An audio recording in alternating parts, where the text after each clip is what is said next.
Hey, hello friends. In this video, we are going to implement array flat method. So we have two kind of problem. One is flat an array. So we are going to implement a function which is going to take an array.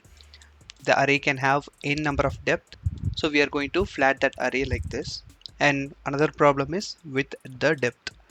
So we have an array which is going to contain nested array, and we want to flat that array until this depth. So here we have an array, the depth is more than 1, so that's why we are not flattening this, right? So this is a little advanced question and this is a basic question. So we are going to implement a function for that and go through the question if you are not clear, and also feel free to follow me on LinkedIn. So if this video is helpful, give it a like and share with your friends and subscribe to this channel. So let's begin. So here we are going to create a function which is called flat, and it's going to take the array. So now we are going to call this function with the argument arr. So arr is the input array. So first let's console what is coming in the array. So we are getting the actual array, and now we are going to go through these elements one by one. For that we are going to use for each, ar dot for each, and it's going to contain the actual array element, and we are going to console the a. Right, so we got 1, 2, 3, and 4 and 5. So now we want to add all these values inside an array, and we want to flat this particular array, right? So we can find out whether the type of the value is array or not. For that we are going to use a method which is array dot is array. We are going to pass a value a. So this is array, flat it. If it is not an array, so if we are getting 1, 2 or 3, something like this, we want to push that into separate array. So I'm going to create a result which is going to be empty array, and if it is not an array, so we are not going to process it, or we are not going to again flat it. So instead of that we are just going to push it into result array, right?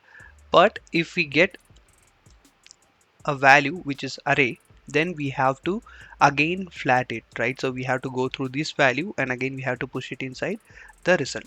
So what we can do is we can just call this flat method recursively,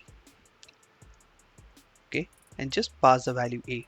So here the a will be another array, so here we will receive another array, and then we'll be going through this for loop, and again we'll check if it is an array, then we will be again recursively going inside that array, else we are just going to push that in the result. And after finishing this we will get the value inside the result. So now I'm going to clear and run this program. So now we can see we have flat an array, and let's try with this input.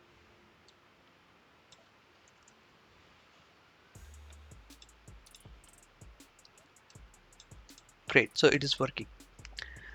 So here what we can do is one more thing here. We can also, instead of keeping this result outside, we can just pass it as argument. So result equal to empty array, and at the end of this function we can return the result. Now we will get the result here. This function is going to return, and we can just console this res. Alright, so we have to pass this result function as well. So I missed it, because after pushing this we are going to again call this flat method, so it will become empty array if we don't pass the previous value, right? So now it works the same way. So now we can get rid of this variable which is outside the function.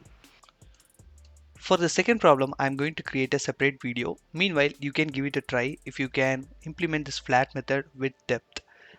So if you like this video, give it a like and share with your friends. Also subscribe to this channel, and don't forget to follow me on LinkedIn.